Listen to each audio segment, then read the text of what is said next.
नमस्कार आप सबों का मेरे इस वीडियो में स्वागत। आज मैं पुनः एक लंबे अरसे के बाद अपना वीडियो प्रारंभ कर रहा हूँ। आशा है आप इसे सुनेंगे, देखेंगे। हौसला यदि बुलंद है तो तकदीर भी सलाम करती है। अब देखिए आगे गीता के बारे में। गीता उवाच, जो कुछ कार्य दिखता है उसके मूल में भगवान ही है। यह ज्ञान कराने के लिए भगवान कहते हैं। साधारण दृष्टि से लोग रुपया को ही सर्वश्रेष्ठ मानते हैं। रुपया का मतलब यहाँ धन से है। जमीन जगह, घर द्वार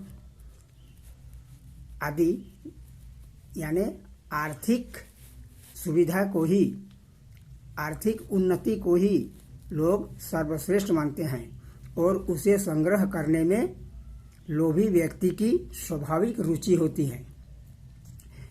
इसी प्रकार देखने सुनने में जगत आता है। जगत मतलब पूरा संसार, उसका कारण भी भगवान है। भगवान के सिवा उसकी स्वतंत्रता है ही नहीं। ऐसा मानने से भगवान में रुचि होती है। हे कुंती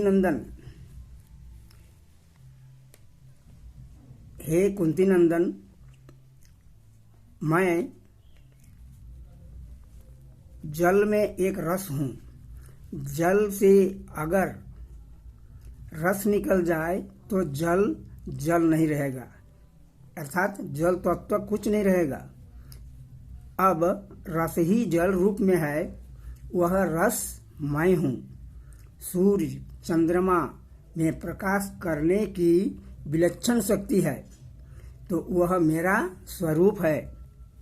अगर सूर्य और चंद्रमा से प्रभा निकाल दी जाए तो उसमें कुछ नहीं रहेगा और वह निस्तत्व हो जाएगा। तात्पर्य यह है कि प्रभा ही चंद्र और सूर्य के रूप में प्रकट हो रहा है और श्री कृष्ण जी कहते हैं कि वह प्रभा मैं ही हूँ। यानी जो कुछ दिखता है संसार में, जो कुछ है, चांद सूरज की प्रभा, जल का रस आदि आदि जो भी आप देख रहे हैं सभी भगवान ही हैं। चारों ओर जो फैलाहट दिखती है अर्थात आकाश, हमारे चारों ओर एक फैलाहट मिलती है आकाश की, वह आकाश मैं ही हूँ। मनुष्यों में सार चीज अर्थात पुरुषार्थ है, वह मेरा स्वरूप है। वास्तव में नित्य प्राप्त परमात्मा तत्व का अनुभव करना ही मनुष्यों में असली पुरुषार्थ है। पृथ्वी गंध मात्र से उत्पन्न होती है, गंध तन्मात्रा से रहती है और उसी में लीन हो जाती है। और तात्पर्य यह है कि गंध के बिना पृथ्वी कुछ नहीं है, वह गंध तन्मात्रा भी मैं ही हूँ। आप सब अग्नि में एक तेज देखते हैं, किसी चीज को भी भस्म कर देता है। तेज के बिना अग्नि का कोई अस्तित्व ही नहीं है, तेज ही अग्नि है, तो वह तेज मैं ही हूँ। आगे कहते हैं, हे पार्थ, संपूर्ण प्राणियों का सनातन अर्थात अविनाशी बीज मैं हूँ। संपूर्ण प्राणी बीज रूप मेरे से उत्पन्न होते हैं, मेरे में ही रहते हैं और अंत में मेरे में ही लीन होते हैं।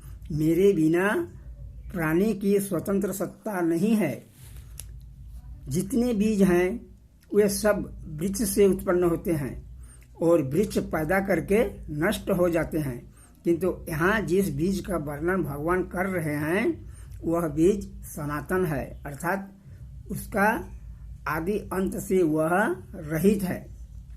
आगे कहते हैं, बुद्धिमान में जो बुद्धि है वह बुद्धि मैं ही हूँ।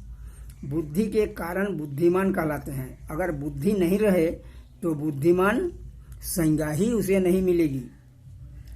तेजस्वी में मैं तेज हूँ। यह तेज है, यह जो तेज है दैवी संपत्ति का एक गुण है। सृष्टि की एक एक वस्तु में अनेक भेद है। उसका रूप, स्वभाव, रुचि, प्रकृति आदि भी परस्पर नहीं मिलते हैं। इतना भेद है कि दो मनुष्यों की अंगूठियों की रेखाएं भी नहीं मिलती है, दोनों की आवाज़ नहीं मिलती है, दोनों का चेहरा नहीं मिलता है। संसार में बहुत सारे जीव हैं, कोई भी जीव एक दूसरे से मिलान नहीं होता है। जीव की अनेक जातियां हैं, उनकी एक एक जाति में भी अनेक भेद है। इतनी अनेकता के बावजूद सृष्टि का बीज एक ही है। तात्पर्य है कि एक ही भगवान अनेक रूपों में प्रकट होते हैं और अनेक रूपों में प्रकट होने पर भी वह एक ही है। प्राणियों में अनेकता रहने पर भी उनमें परस्पर प्रेम की एकता होनी चाहिए, यही कहने का सार है। भगवान कहते हैं कि प्राणी में अनेकता तो है किंतु प्रेम में एकता होनी चाहिए। प्रेम ऐसा चीज है जिसका भेद नहीं होता है। वह प्रेम एक ही है। जैसे कांटा पैर में गड़ता है किंतु आंसू नेत्रों में आते हैं, ऐसा ही भाव संपूर्ण प्राणियों में रहना चाहिए। अर्थात कांटा जैसे शरीर का ही एक अंग में गड़ता है तो दूसरे अंग में आंसू आता है, उसी प्रकार प्राणियों के विभिन्न भेद होने के बावजूद हम सबों को यह सोचना चाहिए कि यदि किसी का दुख है तो वह मेरा दुख है, इसलिए दूसरों के दुख में दुखी भी होना आवश्यक है। सभी भगवान का ही है। यहाँ भगवान अपने विभिन्न प्रकार के रूप को वर्णन करते हैं कि भगवान क्या है। इस संसार में सब कुछ भगवान ही है, जो कुछ दिखाई पड़ती है भगवान है, किंतु प्रेम जो है वह परस्पर एक है। सबों में रूप अलग अलग है किंतु प्रेम एक है। अतएव हम मनुष्यों को सोचना चाहिए कि हम प्रेम की एकता को बनाए रखें। अनेकता तो है सभी चीज में किंतु प्रेम में एकता होनी चाहिए, यही कहने का सार है। आज का वीडियो में बस इतना ही करके मैं समाप्त करता हूँ। अब मैं कल पुनः एक नया वीडियो आप सबों को पेश करूँगा। धन्यवाद।